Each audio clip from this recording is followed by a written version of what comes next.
I watched Jessica's face contort in horror as her husband Tom collapsed at our family dinner. The drug she had slipped into my champagne, now in his glass, worked quickly. I never thought I'd use my pharmacology degree to expose my own sisters. Further attempt, but blood isn't always thicker than water. If this story of family betrayal hits close to home for you, I'd love to know where you're watching from. Drop your location in the comments below, hit that like button, and subscribe if you want to hear more about how seemingly perfect families can hide the darkest secrets. The moment I switched those glasses changed everything, and exposed the truth about the sister I thought I knew. Growing up with Jessica was like living in the shadow of the sun.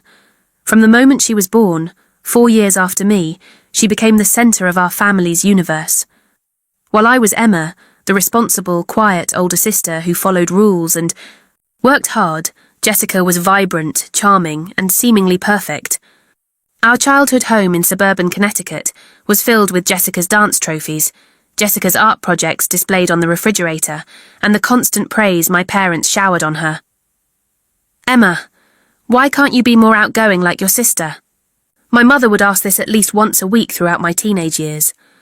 Or, Emma, Jessica got another A+ on her science project. Maybe she could help you with yours.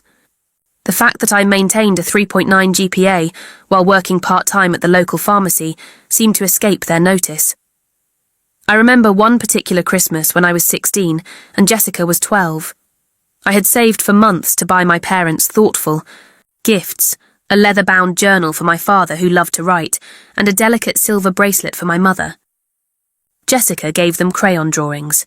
My gifts were politely acknowledged, while Jessica's artwork was framed and hung in the living room, where they remained for years. She's just naturally gifted, my father would say, whenever Jessica effortlessly succeeded at something new. Some people are just born special. Despite everything, I loved my sister.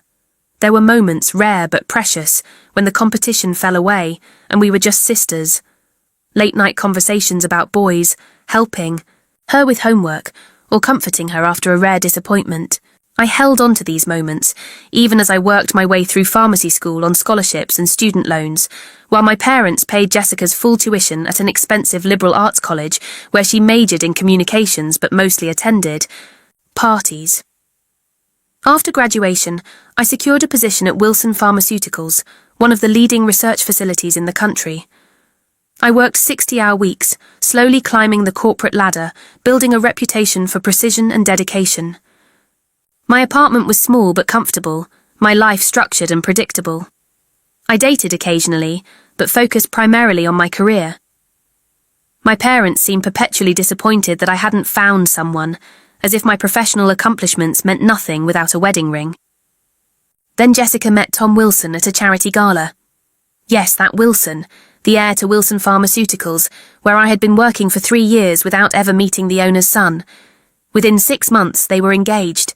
Within a year, they were married in a lavish ceremony that cost more than I earned in 2 years. I stood beside her as maid of honour, genuinely trying to be happy for her while ignoring whispers from relatives about how at least one of the sisters managed to catch a good one. The coincidence that Jessica had married into the family that owned my company was not lost on me. A part of me, a part I'm not proud of, wondered if she had pursued Tom after learning where I worked. Jessica had always needed to one-up me, even when I wasn't competing. "Isn't it funny?" Jessica said at their engagement party, champagne, flute in hand, her diamond ring catching the light. "Emma's been working so hard at Wilson's for years, and I managed to become a Wilson after one dinner date." She laughed, and everyone laughed with her.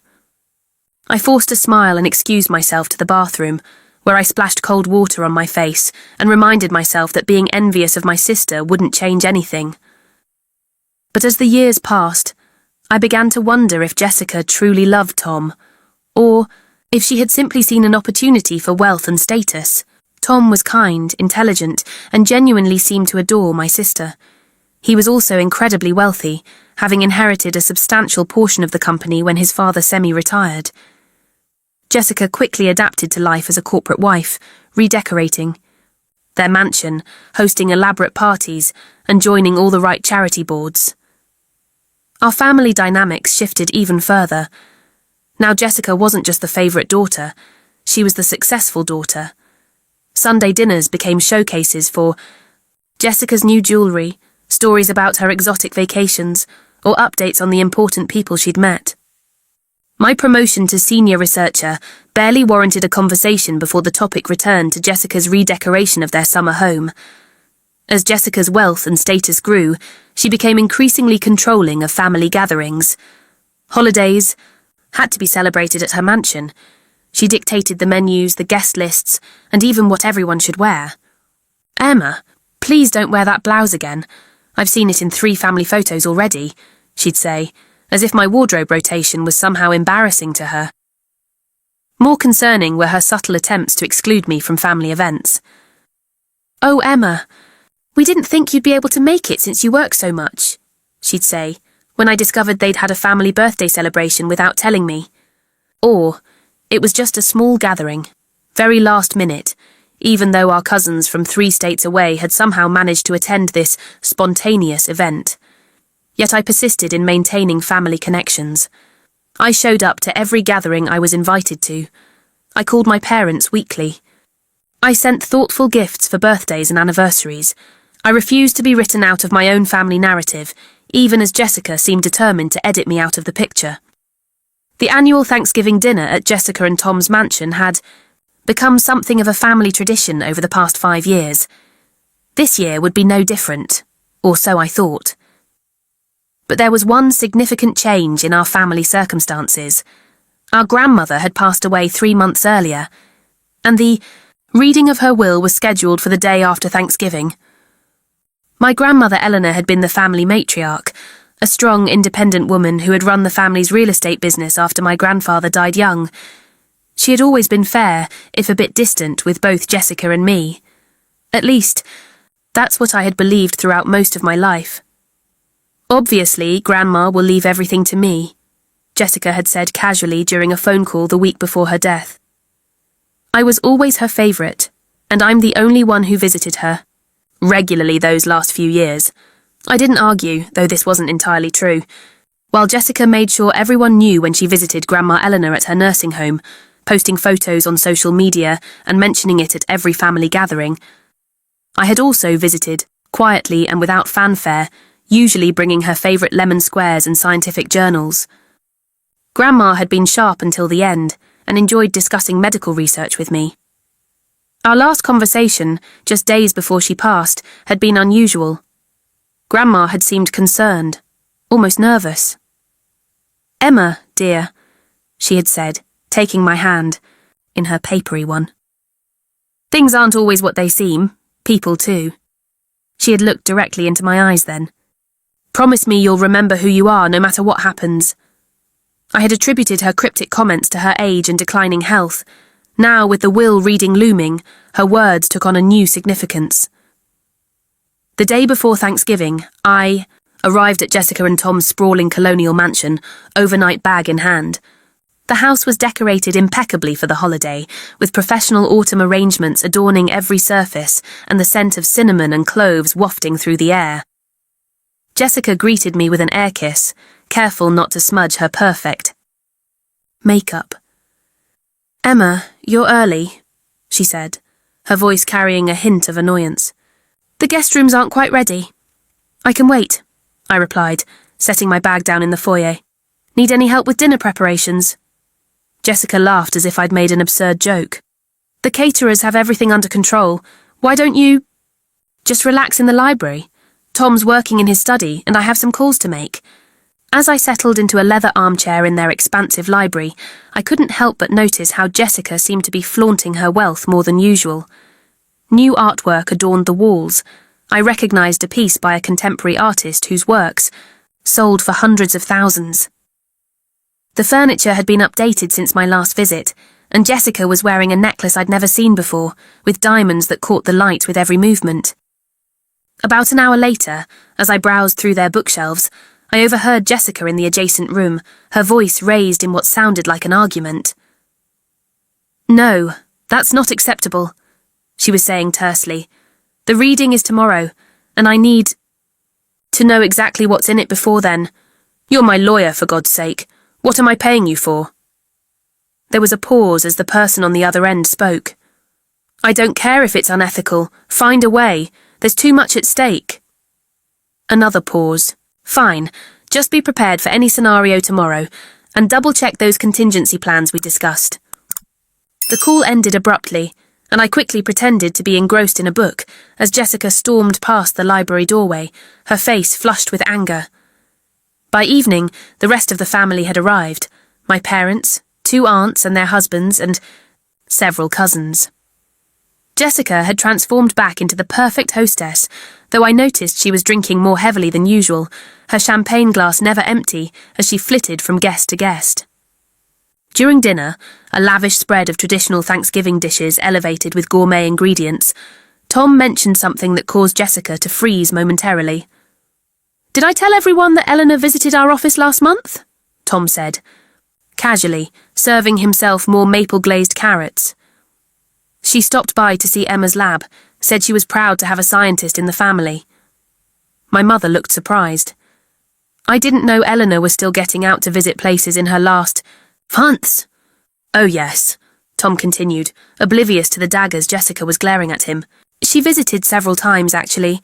She and Emma had lunch in the company cafeteria. Eleanor was quite interested in Emma's research on drug delivery systems." Jessica's knuckles turned white around her wine glass. "Mum, did I mention we're planning a trip to the Maldives this spring?"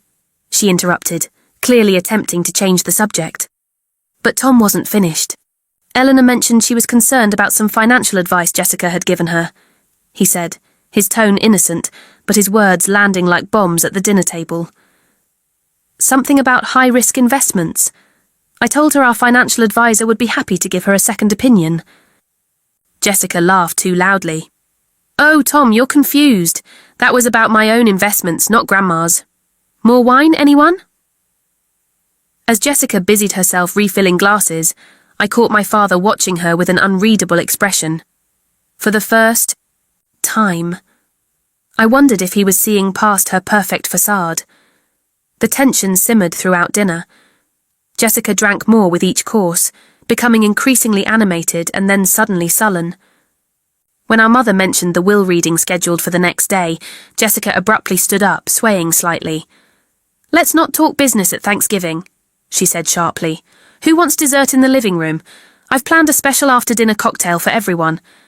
As the family migrated to the living room, I noticed Jessica pull her friend Megan, who had joined us for dessert, aside for an intense whispered conversation. Megan's eyes widened, and she nodded several times before disappearing into the kitchen. Something wasn't right. Jessica's nervousness, her argument with her lawyer, her reaction to the news that Grandma had visited me multiple times, and now this secretive conversation with Megan, all of it pointed to something desperate, brewing beneath the perfect holiday gathering. And I had a growing suspicion it had everything to do with tomorrow's will reading. After dinner, I excused myself to go to the guest room Jessica had finally prepared for me. I needed a moment alone to process the strange undercurrents I'd been observing all evening. The room was immaculate, as expected. Luxury linens on the fair, queen-sized bed, fresh flowers on the dresser, and an ensuite bathroom stocked with high-end toiletries.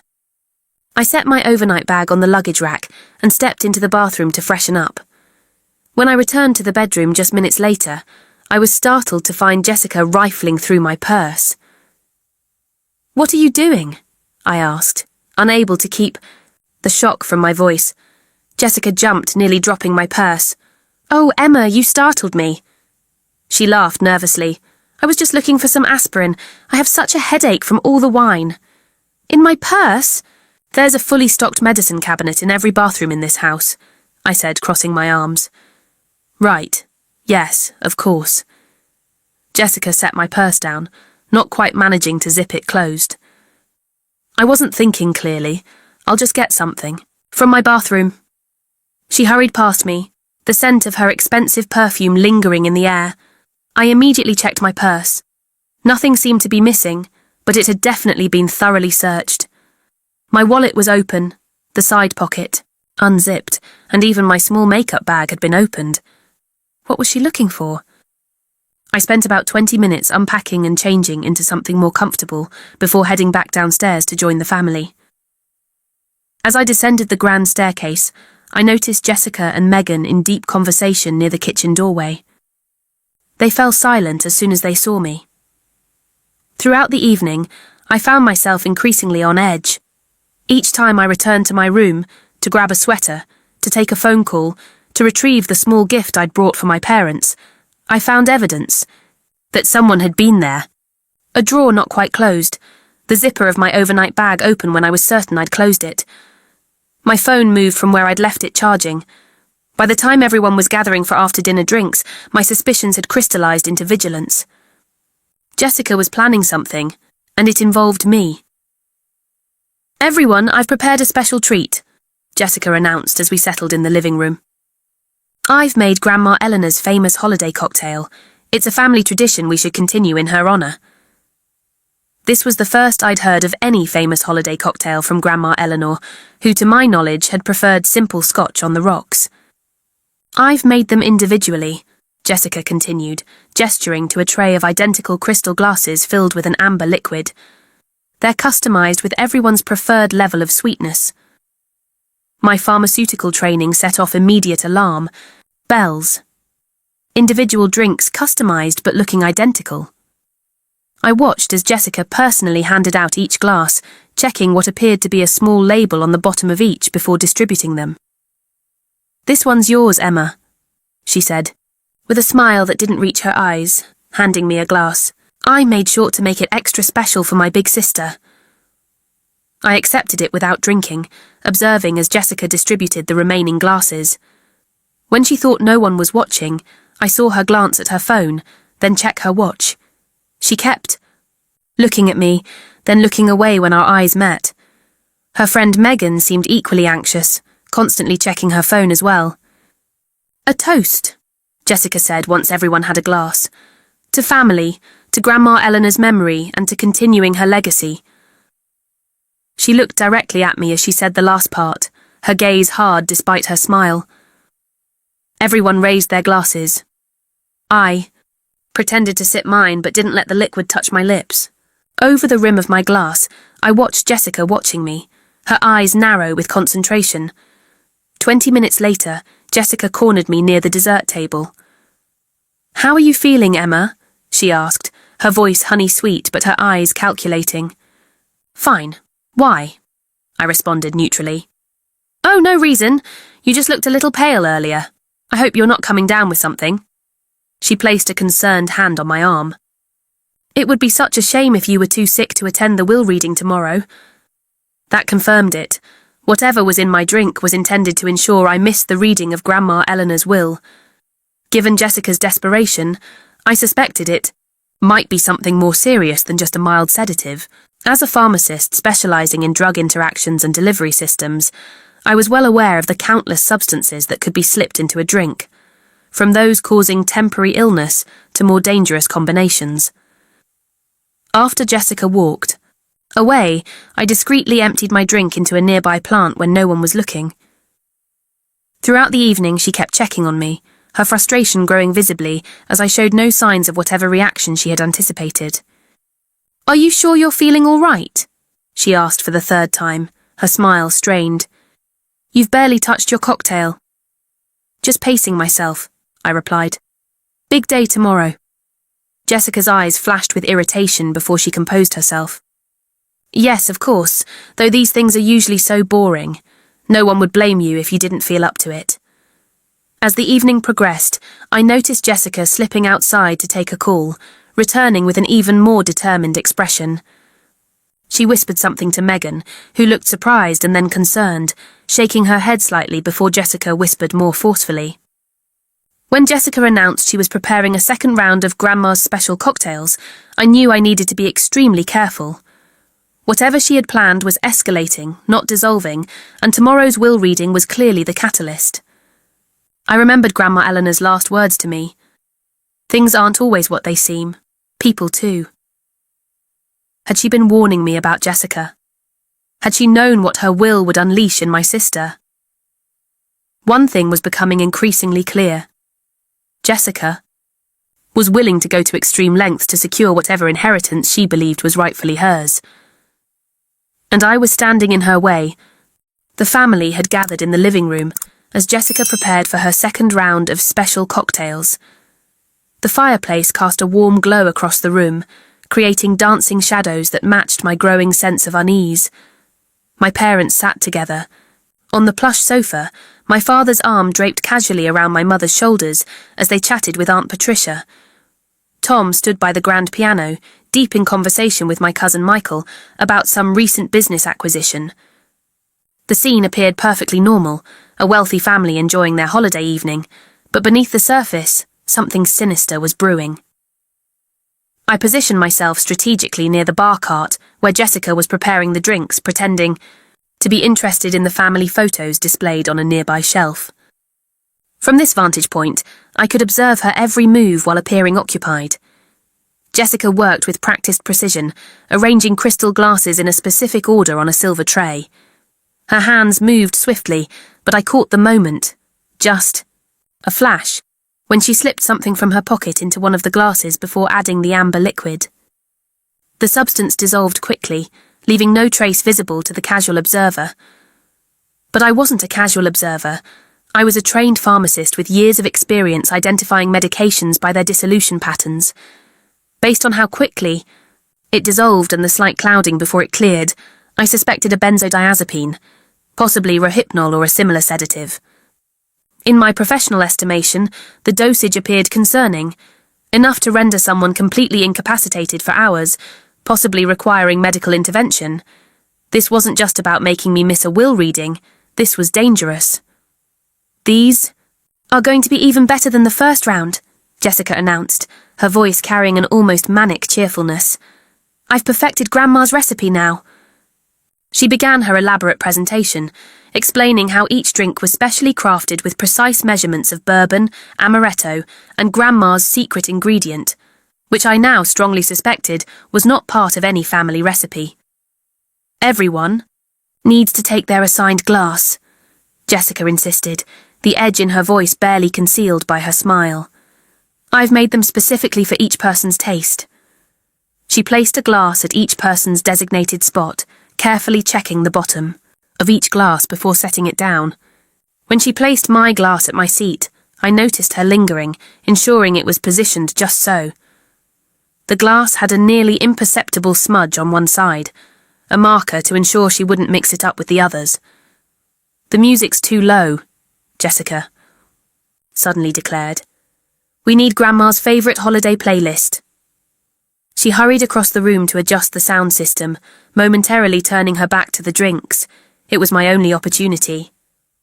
In a smooth, practiced motion, the same precise movements I used when handling sensitive medications at work, I switched my glass with Tom's, which had been placed directly beside mine. The entire exchange took less than 2 seconds. I made sure to position Tom's glass exactly where mine had been, complete with the telltale smudge visible from Jessica's approach angle. As Jessica returned to the drinks, I caught her quick glance at my glass, confirming the smudge was still visible.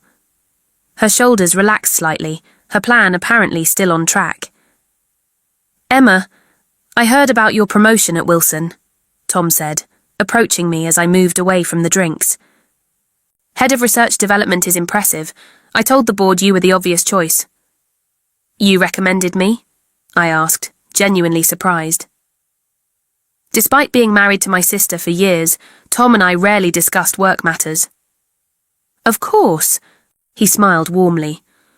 "Your reputation speaks for itself. The transfusion delivery mechanism you developed last year saved the company millions in research costs, not to mention the patients it will help."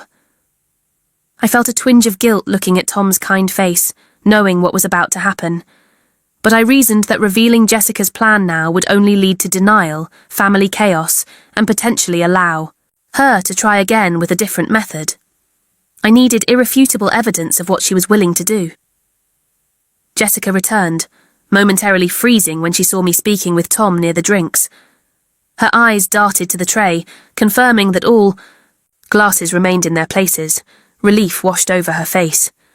"Everyone, please take your seats. Let's enjoy our drinks together," Jessica called out, her voice pitched slightly higher than normal. We all moved to our designated spots around the living room.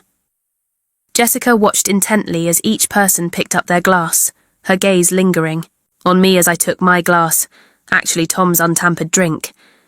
Tom, seated beside me, innocently picked up the marked glass containing whatever substance Jessica had added. "I'd like to propose a toast," Jessica said, raising her glass high, "to family loyalty and taking care of each other." Her eyes locked with mine, and I saw something cold and calculating behind her perfect smile. Because in the end, family is all that matters. The irony of her words hung in the air as everyone raised their glasses and drank. I pretended to sip mine while watching Tom take a generous swallow of his, of what should have been my drink. "Excellent cocktail, Jess," Tom complimented, taking another sip. "Though I don't remember your grandmother ever making these." Jessica's laugh sounded brittle. "Oh, you wouldn't have had them. It was just for family." The conversation continued, normally for about 10 minutes. I engaged in small talk with my aunt while keeping a careful eye on Tom. It started subtly, a slight slurring when he answered a question from my father, followed by an uncharacteristic giggle at something that wasn't particularly funny. Then he stood to refill his water glass and stumbled, catching himself on the arm of the sofa. "Whoa," he said, shaking his head slightly. "That drink was stronger than I thought." Jessica was across the room, but I saw her head snap in our direction. She looked at me, still perfectly lucid, then at Tom, visibly confused and increasingly distressed. She hurried over to us. "Tom, are you all right?" she asked, her voice tight with barely controlled panic. "Just a little dizzy," he replied, his words now noticeably slurred. "Think I might sit down for a—" He never finished the sentence. His eyes rolled back, and he collapsed heavily onto the sofa, his body going limp. "Tom?" Jessica shook his shoulder. "Tom. As a trained pharmacist, I recognized the progression of symptoms immediately, central nervous system depression moving quickly from mild sedation to potential unconsciousness. The dosage had been high, just as I'd suspected. He's having some kind of reaction," I said loudly, switching to professional mode. "Dad, help me lay him flat. Mum, grab some pillows to elevate his feet." As the family erupted in panic around us, I locked eyes with Jessica. In that moment of chaos, with everyone focused on Tom, a silent exchange passed between us.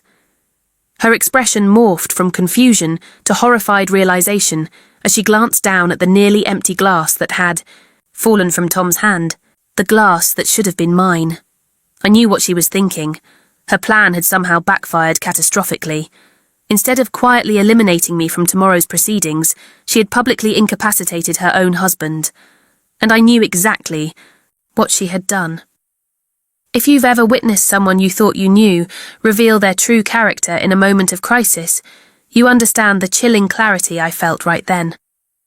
Have you ever had to make a split-second decision that would change your family forever? Sometimes the hardest choices are the ones that expose the truth, no matter how painful.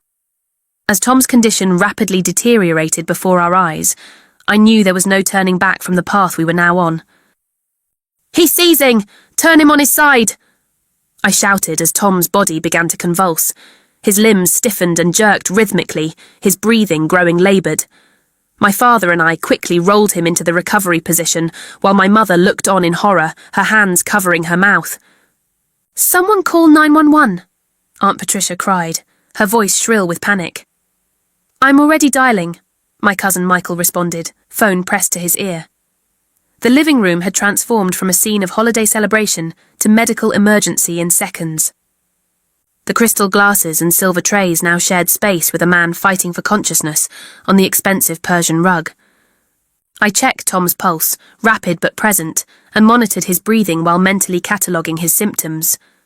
Dilated pupils, respiratory depression, loss of coordination progressing to loss of consciousness, seizure activity, all classic signs of benzodiazepine overdose, likely compounded by the alcohol in the cocktail. Based on the rapid onset and severity, I suspected flunitrazepam, rohypnol, or possibly a related compound. My pharmaceutical knowledge was telling me this was no accident. The dosage was dangerously high. Jessica was performing what initially seemed like a convincing display of shock and concern.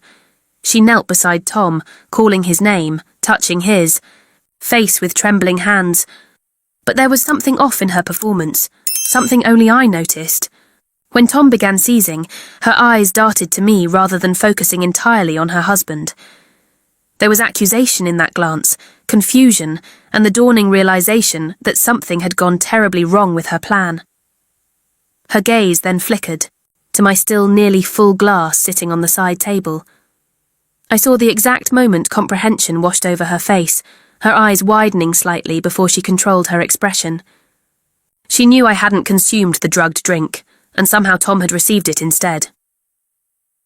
"The ambulance is on its way," Michael announced, ending his call. "They said don't give him anything to eat or drink and keep track of his symptoms." "Does Tom have any medical conditions? Is he on any medications?" I asked, deliberately directing the question to Jessica, forcing her to engage. "No, nothing serious. Just blood pressure medication," she answered, her voice steadier than it should have been given the circumstances. "He has a heart condition. It's probably just that. He sometimes forgets his medication." I knew this was a lie. As a senior researcher at Wilson Pharmaceuticals, I had access to the company's health insurance records. Not something I would normally access, but Tom had actually consulted me about his prescription options last year. He had seasonal allergies and occasional migraines, but no heart condition, and he wasn't on blood pressure medication.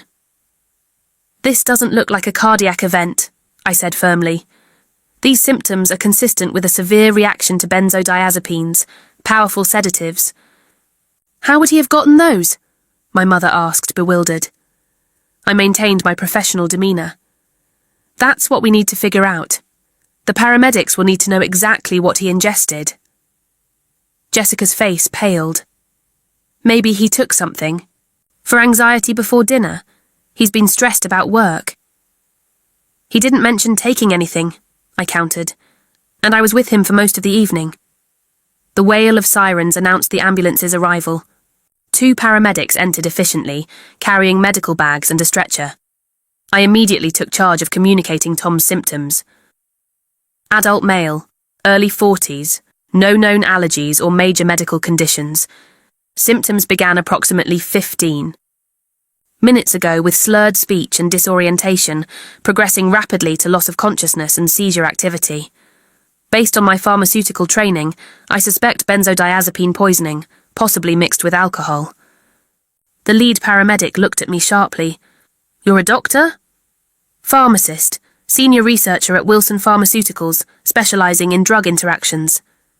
They immediately began assessment and treatment, establishing an IV line and administering oxygen. As they worked, the second paramedic asked, "Any idea how he might have ingested benzodiazepines? Does he have a prescription?" Before I could answer, Jessica interrupted. "As I was saying, it's probably his heart condition. He takes medication for it." The paramedic glanced at her, then back at me. "Mum, these aren't typical symptoms of cardiac issues. Does anyone have access to his medication list?" "I can confirm he doesn't have a heart condition," I said firmly. "He consulted with me about his prescriptions recently.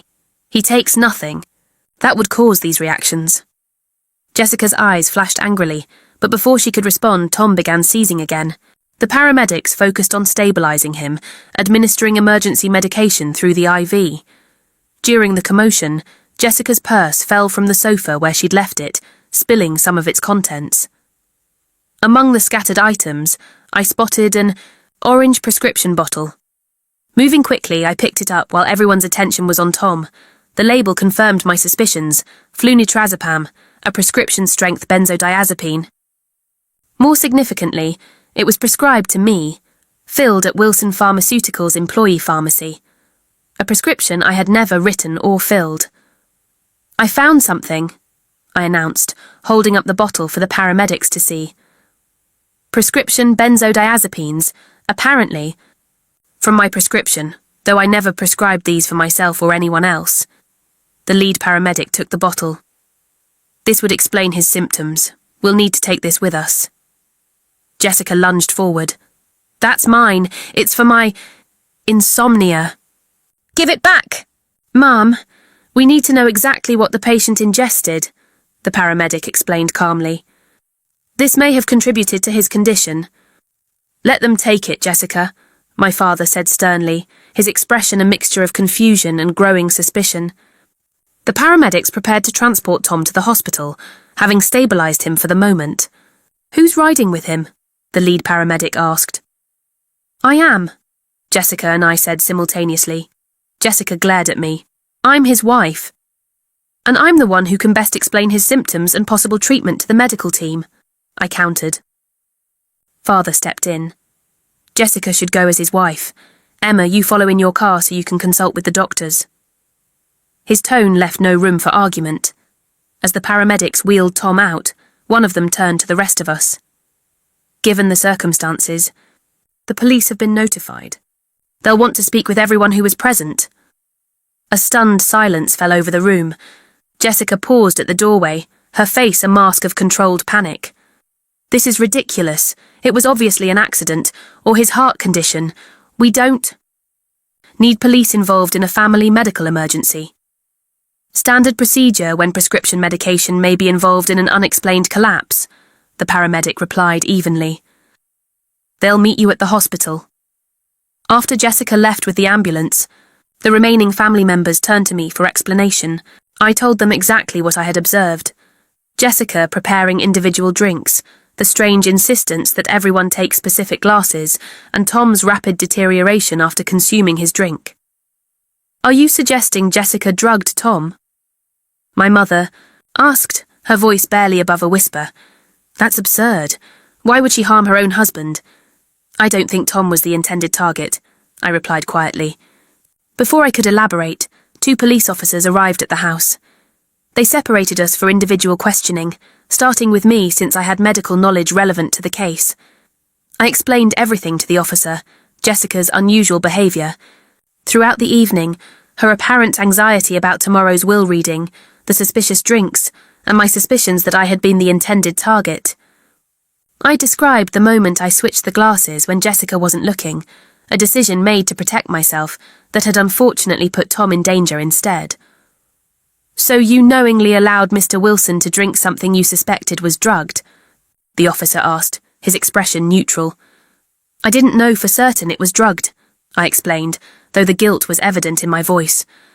I thought it might be, but I needed proof of what Jessica was doing. I never anticipated the dosage would be so dangerous. I expected mild sedation, not a medical emergency. The officer took detailed notes. The prescription bottle found at the scene, you said it had your name on it. Yes, but I never wrote that prescription. Someone used my credentials to obtain it fraudulently. We'll verify that with the pharmacy, he assured me. For now, I suggest you head to the hospital. We'll continue interviewing the rest of the family. When I arrived at the hospital, I found Jessica in the waiting room, pacing anxiously. A detective was already there, waiting to speak with her. When she saw me, her expression hardened. What did you tell them?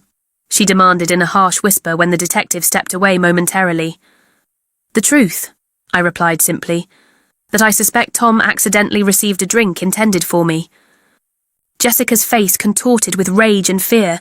You switched the glasses, didn't you? You knew somehow. I suspected. Now I know. I met her gaze steadily. The question is, what will Tom know when he wakes up? And what will the police find when they investigate that fraudulent prescription with my name on it? Jessica's retort was cut short by the detective's return.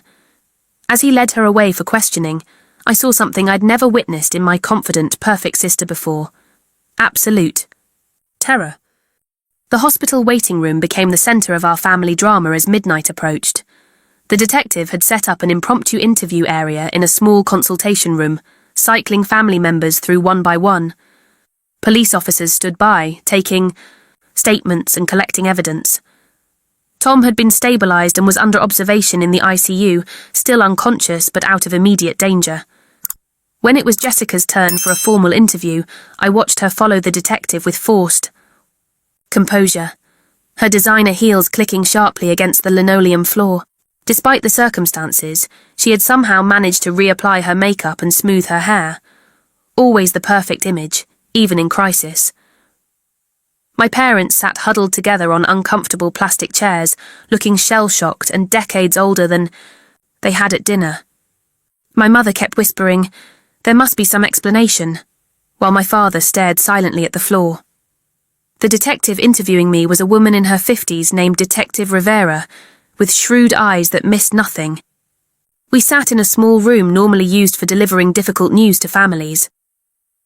"Walk me through it again," she requested, tapping her pen against her notepad.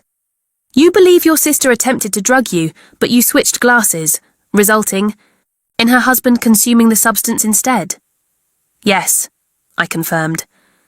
Based on the symptoms and the prescription bottle found in Jessica's purse, I believe she intended to incapacitate me with flunitrazepam, Rohypnol, to prevent me from attending our grandmother's will reading tomorrow. "That's quite an accusation," Detective Rivera observed. "What makes you think the will reading was her motivation?" I detailed Jessica's suspicious behaviour, her argument with her lawyer, her panic when Tom mentioned grandmother visiting me, her increasingly desperate attempts to ensure I wouldn't attend tomorrow's appointment. "And the prescription bottle had your name on it," Detective Rivera noted. "How would your sister obtain a prescription under your name?" "That's what concerns me most," I explained. "I'm a senior researcher at Wilson Pharmaceuticals, where we have an employee pharmacy. Someone would have had to use my credentials to generate that prescription. It's not just slipping something in my drink, it's premeditated identity theft and prescription fraud." As we spoke, a hospital security officer entered with a tablet. "Detective, we have the security footage you requested from Wilson Pharmaceuticals." Detective Rivera nodded. "Dr. Wilson regained consciousness briefly and authorized the release of company security footage from the past week." She turned the tablet to show me video from Wilson Pharmaceuticals' employee pharmacy 3 days earlier. The footage clearly showed Jessica approaching the counter, speaking with a pharmacist, and leaving with a small bag. The timestamp matched the date on the prescription bottle. "Do you normally authorize family members to pick up your prescriptions?" Detective Rivera asked. "Never," I said firmly, "and I haven't had any prescriptions filled recently. She must have somehow accessed my credentials or forged a prescription." "We've already spoken with the pharmacist on duty that day," Detective Rivera informed me. "She remembers Mrs. Wilson saying she was picking up an emergency refill for you because you were too ill to come in. Given that Mrs. Wilson is married to the company owner's son, no one questioned it." The evidence was mounting, but the detective wasn't finished. "There's something else you should know," she said, her expression grave. "While you were en route to the hospital, officers executed a search warrant for electronic devices at the scene. We found this email on Mrs. Wilson's phone." She showed me an email from Grandma Eleanor's lawyer to Jessica, dated 1 week ago. "Mrs. Wilson, per your inquiry, I cannot legally disclose the contents of your grandmother's will prior to the official reading. However, I feel obligated to inform you that significant changes were made to the will during Mrs. Eleanor Wilson's final months. These changes will be revealed during tomorrow's reading, and I strongly advise against any hasty financial decisions before then. Respectfully, James Harrington, Esquerment." "That doesn't explicitly say anything about the changes," I noted. "No, but this does." Detective Rivera swiped to another email, this one from Tom to his financial advisor, accidentally copied to Jessica just yesterday. "Martin, I've just learned from Eleanor's lawyer that she made Emma the primary beneficiary and executor of her estate. Jessica doesn't know yet. Given our current financial situation, this will be devastating news for her. Please keep this confidential until after tomorrow's reading, but we may need to accelerate our bankruptcy filing." "Tom Wilson." I stared at the screen in shock. "Bankruptcy? But they live in a mansion. The vacations, the jewellery, the art." "Appearances can be deceiving," Detective Rivera said. "Based on financial records we've subpoenaed, the Wilsons are deeply in debt.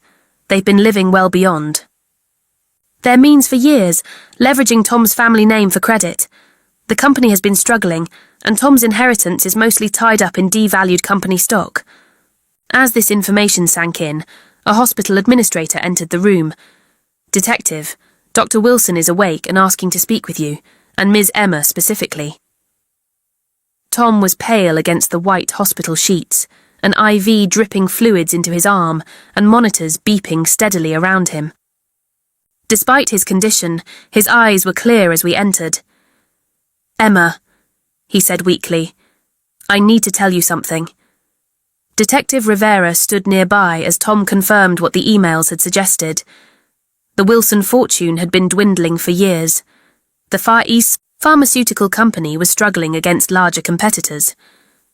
Tom had tried to keep things afloat, but Jessica's extravagant spending had accelerated their financial decline. "I kept it from her as long as I could," Tom explained. "We remortgaged the house twice. We're 3 months behind on payments. The art is all rented or mortgaged too." He closed his eyes briefly. "I was going to tell her after the will reading. I thought Grandma Eleanor would leave her enough to at least clear some debt." "But Grandma changed her will," I said quietly. Tom nodded. "She found out Jessica had been embezzling from the company. Small amounts at first, then larger sums. Eleanor hired a private investigator after she noticed discrepancies in the charitable foundation Jessica managed. When she confronted Jessica, 3 months ago Jessica convinced her it was all a misunderstanding, but Eleanor didn't believe her." Detective Rivera interjected. "Mr. Wilson, are you saying your wife committed fraud against your company?" "Yes," Tom admitted, his voice breaking. "I discovered it last month but couldn't bring myself to report her. I thought we could quietly pay it back after the inheritance came through, but now—" He trailed off, looking devastated. "Did you know she planned to drug Emma?" Detective Rivera asked directly. "No. God, no." Tom looked horrified. "I knew she was desperate about the will reading, but I never imagined she'd do something like this." As we spoke, commotion erupted in the hallway. Jessica's voice rose above others, demanding to see her husband. Detective Rivera stepped out, then returned moments later.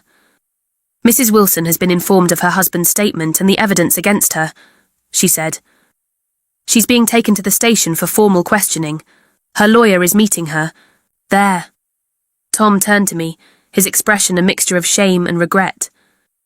"Emma, I'm so sorry. I had no idea how far she would go." I felt no triumph in that moment, only sadness. "I didn't either, Tom. I really didn't." As we left Tom's room, we found my parents waiting anxiously in the hallway. They had heard Jessica being taken away, heard fragments of accusations and evidence. "Is it true?" my mother asked, her voice small.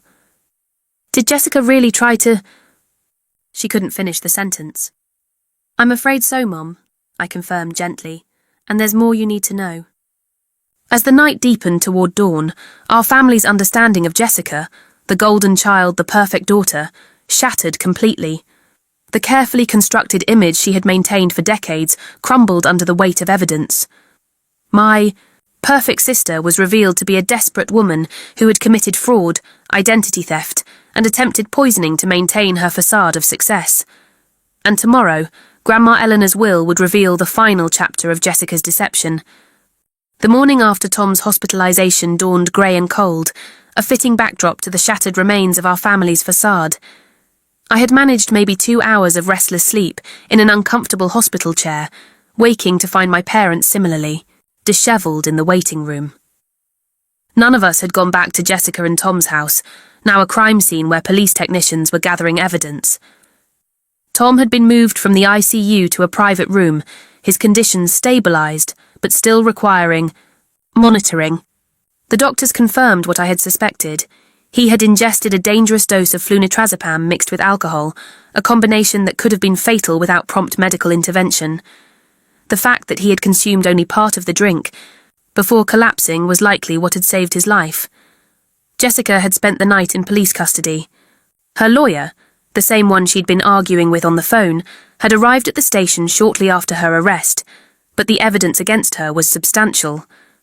The prescription bottle with my name, the security footage, the emails, and Tom's statement formed a damning narrative of premeditated harm. "I keep thinking this is a nightmare I'll wake up from," my mother said, her voice raspy from crying.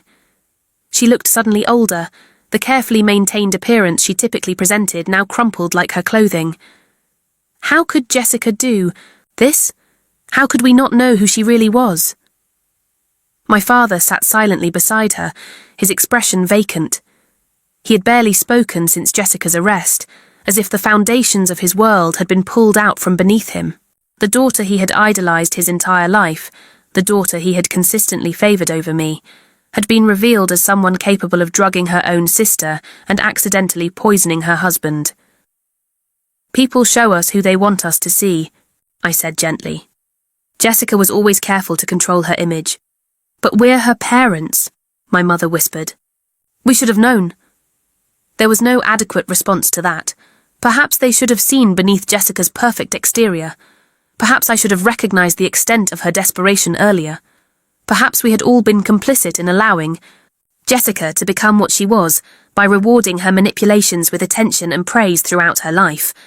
Around 10 o'clock, Grandma Eleanor's lawyer, James Harrington, arrived at the hospital. He was a distinguished man in his 60s with kind eyes behind wire-rimmed glasses.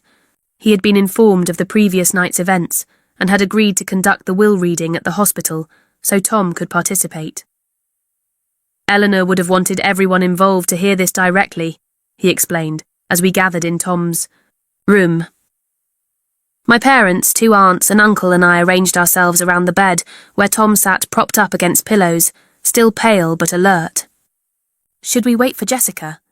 my Aunt Patricia asked uncertainly. Mr. Harrington shook his head. "Given the circumstances, the court has approved proceeding without her. She'll receive the relevant documents through her legal counsel." He opened his briefcase and removed a thick folder. "Before I begin the formal reading, I should explain that Eleanor made significant changes to her will approximately 3 months ago, after receiving information that troubled her deeply." Tom nodded. "She discovered Jessica had been embezzling from the Wilson Family Foundation." The lawyer confirmed this with a grave nod.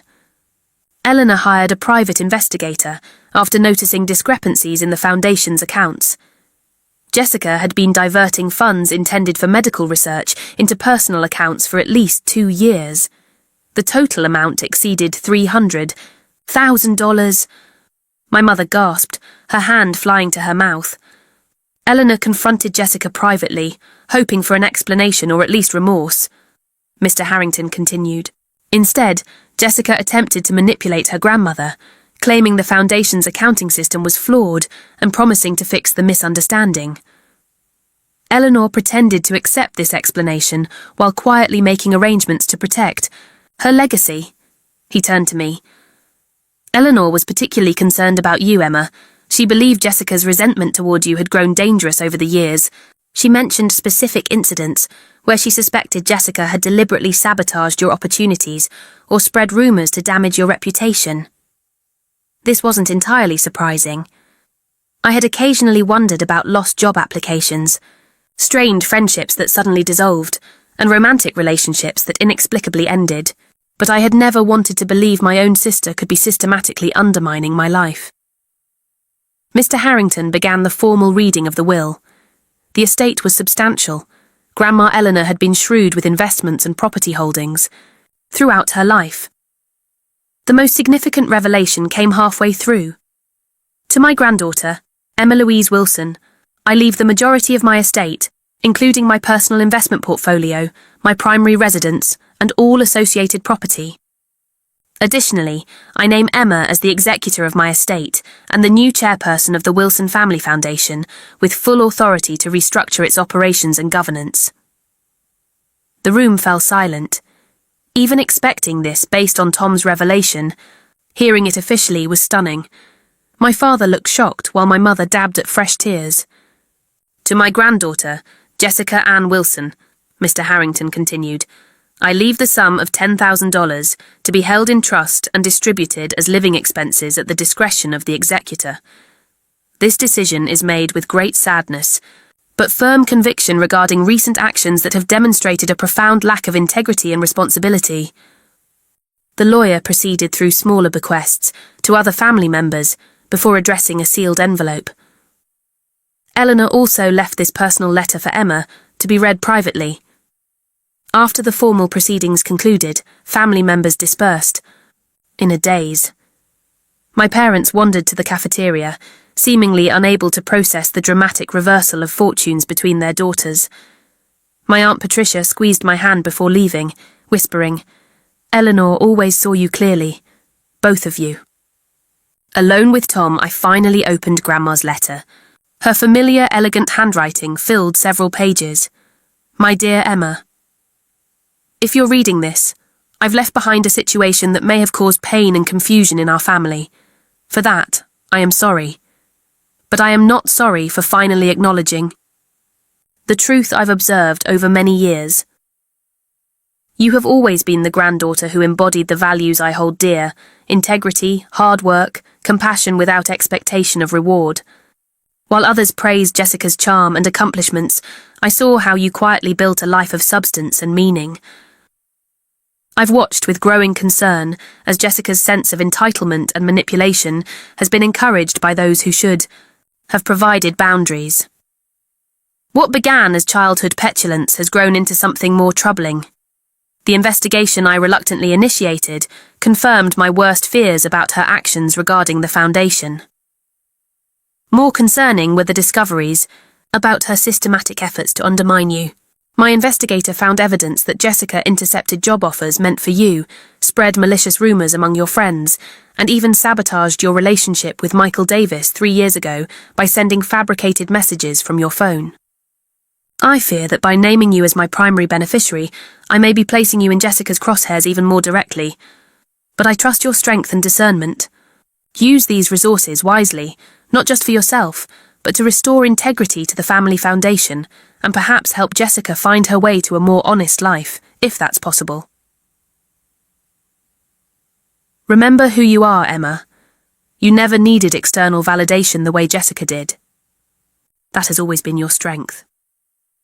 With love and confidence. Grandma Eleanor. I folded the letter with trembling hands, overwhelmed by both the validation and the burden it represented. Tom watched me silently from his hospital bed. And you, I said finally. All those years when it seemed like no one saw what was happening, Grandma Eleanor saw everything. She was a remarkable woman, Tom agreed weakly. I wish I'd known earlier what Jessica was doing at the foundation. Maybe I could have prevented this. Over the following days, the full extent of Jessica's deceptions unravelled like a sweater caught on a nail. The police investigation revealed she had been leading a double life for years, maintaining the image of successful corporate wife while secretly drowning in debt from compulsive shopping, risky investments, and increasingly desperate attempts to sustain her lifestyle. Tom filed for divorce while still recovering in the hospital. The prenuptial agreement he had insisted upon before their marriage included clauses about criminal activity that essentially left Jessica with nothing. The bankruptcy he had feared was indeed necessary, but with Jessica's criminal actions now documented, he had legal protections I hadn't expected. The company can be saved, he explained during one of my visits. It's the personal assets that are gone, the house, the cars, the artwork. Most of it was leveraged anyway, more for show than actual ownership. My parents struggled to reconcile the daughter they had idolised with the woman who now sat in jail awaiting trial. My mother vacillated between denial. There must have been a misunderstanding. And guilt. Where did we go wrong with her? My father remained largely silent, his worldview seemingly shattered beyond repair. I visited Jessica once, a week after her arrest. The county detention centre was a stark contrast to the luxury she had surrounded herself with. She wore an orange jumpsuit instead of designer clothes, her face bare of makeup, her hair pulled back severely. Yet even in these circumstances, she somehow maintained an air of superiority. "Come to gloat?" she asked, as I sat across from her at the visitation table. "No," I replied honestly. "I came to understand." Jessica laughed bitterly. Understand what?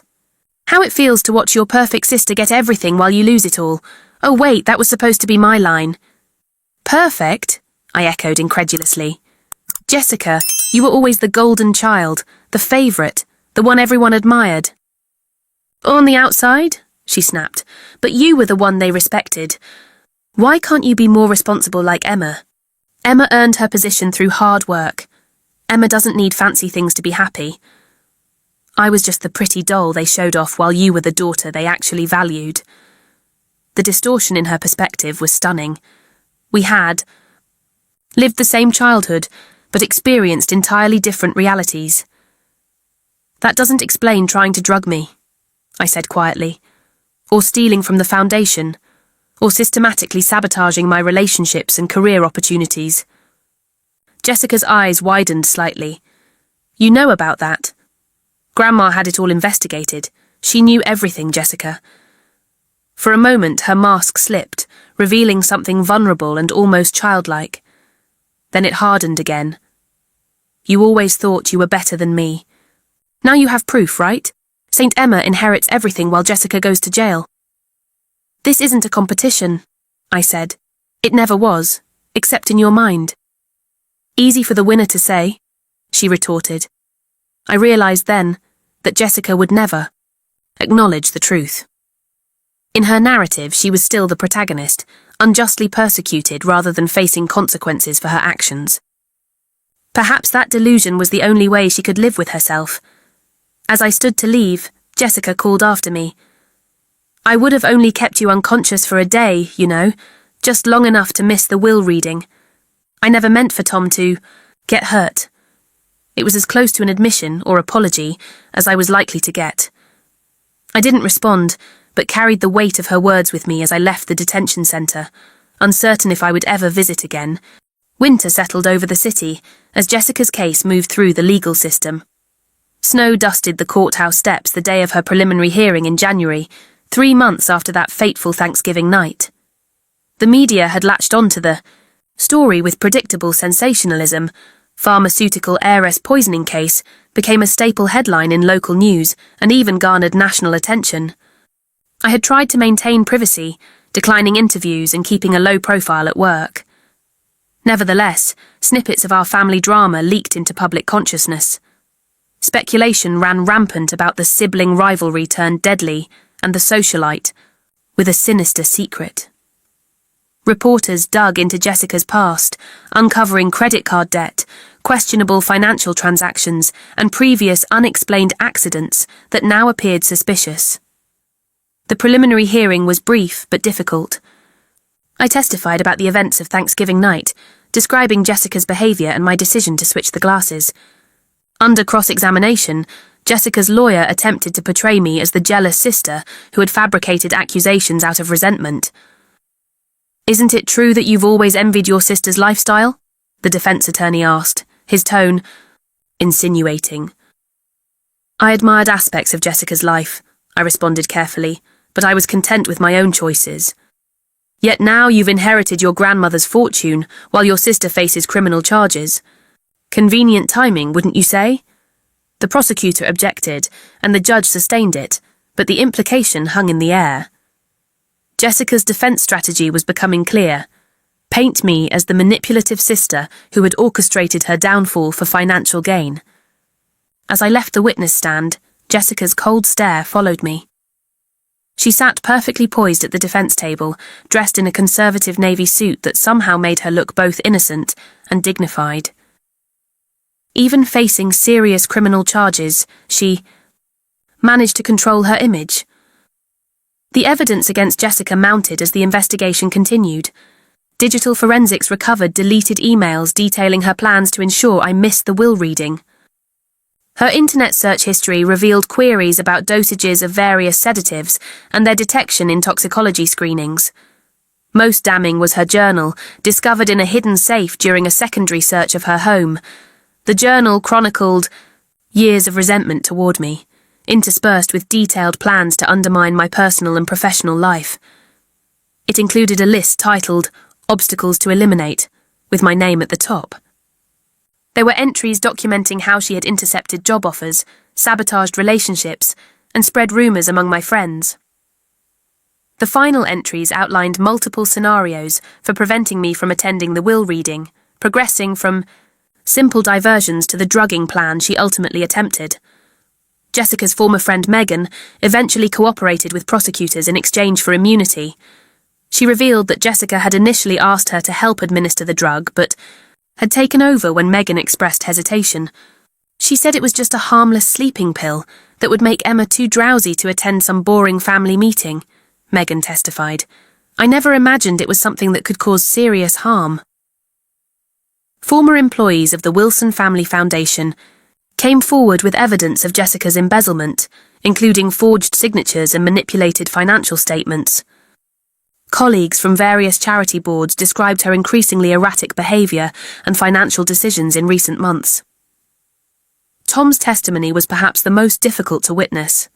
Still recovering from both the poisoning and the betrayal, he appeared gaunt and subdued in court. He described discovering Jessica's embezzlement and confronting her privately, hoping to resolve it without legal consequences. She cried and promised to return the money, he testified. She said it was for investment opportunities that would benefit the foundation long term. I wanted to believe her. He detailed their mounting financial problems, the mortgaged house, the leased luxury cars, the artwork that was mostly rented or leveraged as collateral for loans. Jessica insisted on maintaining appearances at all costs, he explained. When I suggested scaling back our lifestyle, she became distraught, saying her family and friends would think she was a failure. As the trial date approached, Jessica's lawyer presented a plea deal offer from the prosecution. In exchange for guilty pleas to attempted poisoning, identity theft, prescription fraud, and embezzlement, she would receive a reduced sentence of 15 years with possibility of parole after 10, rather than facing up to 30 years if convicted at trial. Jessica initially refused the deal, insisting on her innocence despite the overwhelming evidence. She truly believes she can charm a jury, just like she's charmed everyone her entire life, her lawyer confided to me during a courthouse encounter. I've tried to make her understand the reality of her situation, but she's convinced she's the victim here. Reality finally penetrated Jessica's denial when her lawyer showed her the complete evidence file the prosecution had compiled. Faced with the journal entries in her own handwriting and the testimony of multiple witnesses, she reluctantly accepted. The plea deal 1 week before the trial was set to begin. The courtroom was packed for her plea and sentencing hearing. My parents sat directly behind me, both looking diminished by grief and public scrutiny. Various family members, foundation board members, and curious spectators filled the remaining seats. Journalists scribbled notes as Jessica was led in, still somehow maintaining perfect posture in her prison uniform. The judge, a stern woman, in her 60s, reviewed the plea agreement carefully before addressing Jessica directly. Do you understand that by pleading guilty to these charges, you are admitting to the attempted poisoning of your sister, which resulted in the actual poisoning of your husband? Yes, Your Honour, Jessica replied, her voice steady but subdued. And you admit to embezzling funds from a charitable foundation, committing identity theft to obtain prescription medication fraudulently, and the other charges listed in this agreement? Yes, Your Honour. The judge nodded and invited Jessica to make a statement before sentencing. Jessica rose gracefully, turning slightly to address both the judge and the courtroom. I want to express my deep regret for the pain I've caused, she began, her voice catching slightly. Especially to my husband Tom, who never deserved to be harmed. What began as a misguided attempt to protect what I thought was my rightful inheritance spiraled into something I never intended. She paused, seeming to collect herself. I've always felt tremendous pressure to be perfect, the perfect daughter, the perfect wife, the perfect socialite. When our financial situation deteriorated, I couldn't bear the thought of everyone knowing I had failed. I made desperate choices trying to maintain the life I thought I deserved. Her eyes found mine in the audience. As for my sister, Emma, our relationship has always been complicated. I convinced myself she was the enemy, when really she was just living her life differently than me. I can see now that my resentment toward her was unfounded and destructive. It was a masterful performance, hitting all the right notes of contrition while subtly deflecting responsibility to external pressures and circumstances. I could see several jury members nodding sympathetically. Even knowing everything Jessica had done, part of me still responded to her practiced charm. The judge, however, remained unmoved. "Mrs. Wilson, your statement suggests you still fail to grasp the severity of your actions. You speak of misguided attempts and spiraling as if these crimes happened to you rather than being methodically planned and executed by you." She held up a copy of Jessica's journal. "These writings demonstrate not momentary desperation, but years of calculated malice toward your sister and deliberate fraud against a charitable foundation. Your attempt to poison your sister could have resulted in death, either hers or as... It happened, your husband's." The judge adjusted her glasses, fixing Jessica with a stern gaze. "The plea agreement recommends 15 years with possibility of parole after 10. Given the premeditated nature of these crimes and your apparent lack of genuine remorse, I am inclined to accept this recommendation without modification." Jessica's composure finally cracked. "But I have no prior criminal record. I've served on charity boards. I've raised millions for good causes, while simultaneously stealing from those very causes," the judge noted dryly. "Mrs. Wilson, your privilege has insulated you from consequences throughout your life. That ends today." She delivered the official sentence. 15 years for the attempted poisoning, with additional concurrent sentences for the fraud, embezzlement, and identity theft charges. Jessica would serve a minimum of 10 years before becoming eligible for parole. Additionally, she was ordered to make full restitution to the Wilson Family Foundation for the embezzled funds. As the bailiff approached to lead Jessica away, she turned to the courtroom one last time. Her eyes locked with mine, and for a brief moment, I saw something raw and authentic break through her carefully maintained façade, a mixture of rage, fear, and perhaps a flicker of genuine regret. "This isn't over," she mouthed silently before being escorted from the courtroom in handcuffs. The media frenzy that followed the sentencing was intense but mercifully brief. Public interest eventually shifted to newer scandals, allowing our family to begin the long process of healing away from constant scrutiny. Tom and I occasionally met for coffee in the months following the trial, initially to discuss foundation matters, but eventually developing a friendship based on shared trauma and recovery. He sold the mansion and most of their luxury possessions to settle debts, moving into a modest apartment and focusing on rebuilding the pharmaceutical company's reputation. My parents entered therapy, separately and together, struggling to understand their role in creating the family dynamics that had contributed to Jessica's distorted worldview. My mother eventually admitted she had always favoured Jessica because she reminded her of herself. Beautiful, socially adept, seemingly perfect. "I thought I was protecting her by praising everything she did," she confessed tearfully during a difficult family session. "Instead, I helped create someone who couldn't handle failure or imperfection." My father had a harder time acknowledging his part in our family's dysfunction. His identity had been so intertwined with Jessica's success that her downfall felt like his own.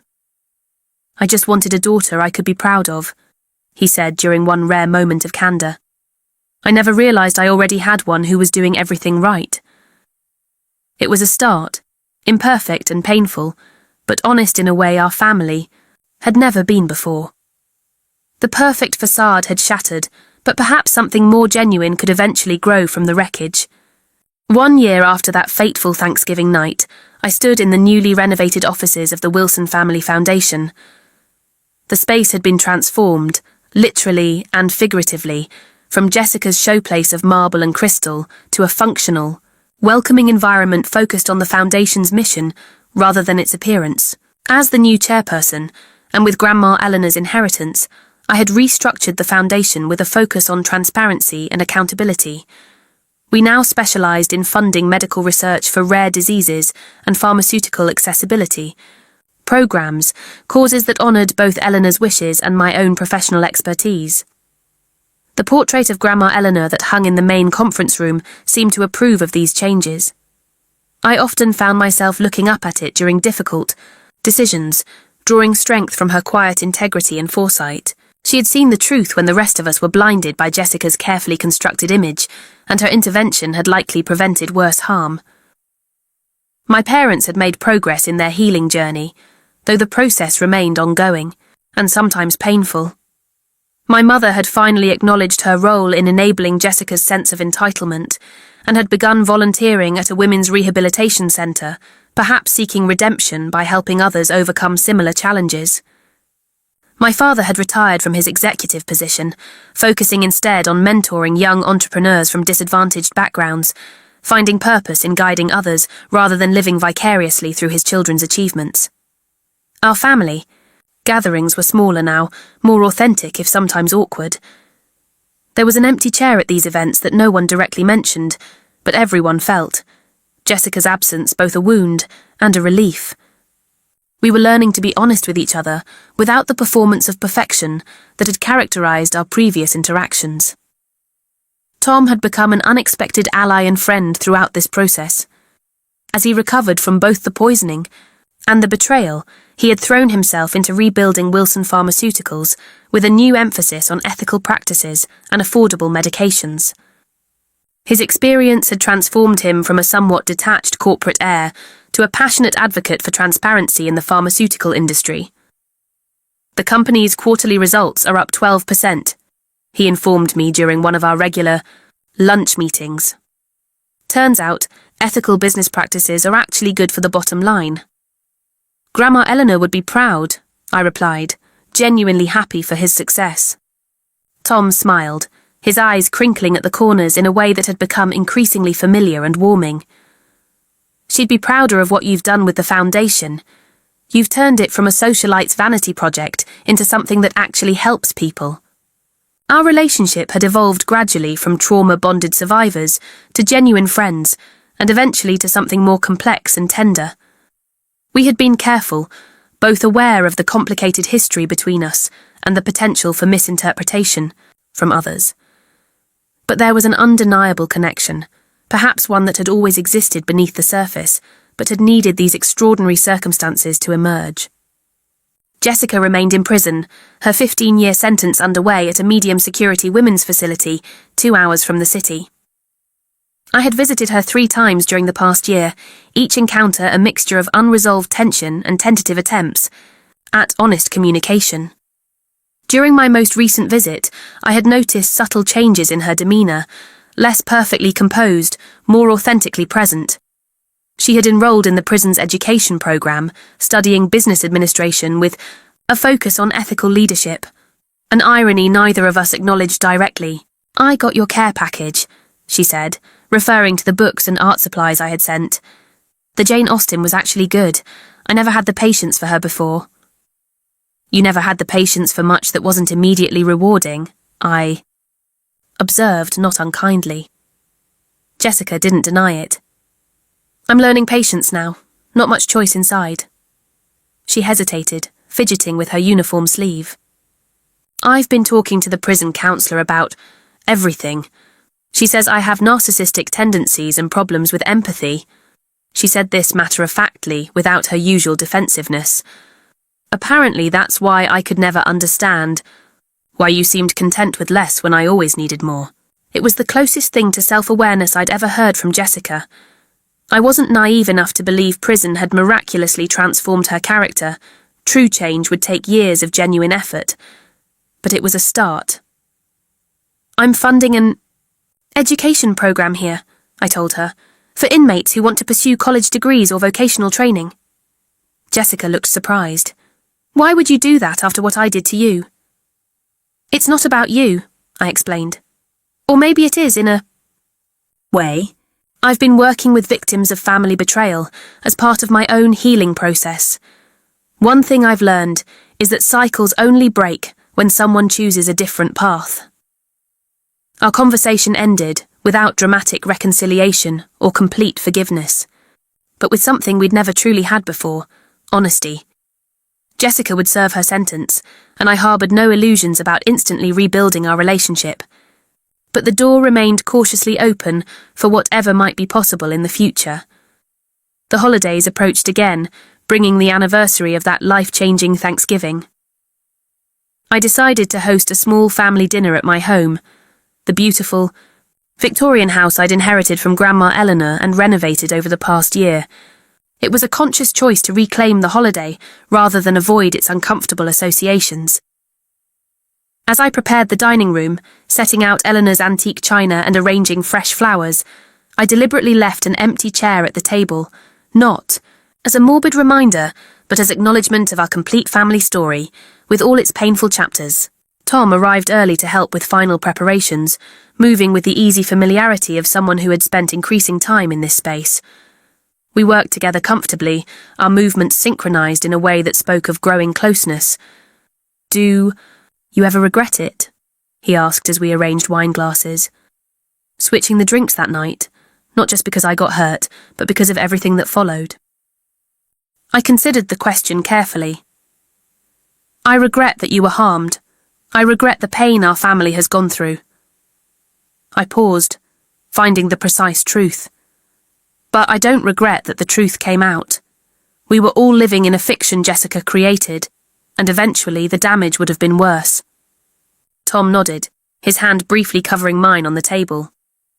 "For what it's worth, I think Eleanor would approve of how you've handled everything, especially the foundation and the prison education program." My parents arrived next, followed by my Aunt Patricia and Uncle James. The gathering was smaller than our traditional family Thanksgivings, but somehow more genuine. We acknowledged the empty chair with a brief toast to absent family, then moved forward with the evening. Later, as dessert was being served, I found myself thinking about Grandma Eleanor's final conversation with me. Things aren't always what they seem. People, too. Her warning had proven prophetic in ways I couldn't have imagined at the time. Jessica had seemed like the perfect, beloved sister, while secretly undermining me for years. Our family had appeared ideal while harbouring destructive dynamics beneath the surface. Even I had misjudged my own capacity for decisive action when threatened. The past year had taught me that family bonds were complex, neither the unconditional sanctuary of greeting card sentiments, nor the simple villain-victim narratives of revenge fantasies. Real families were messy, with love and resentment often coexisting, with patterns established over decades that required conscious effort to change.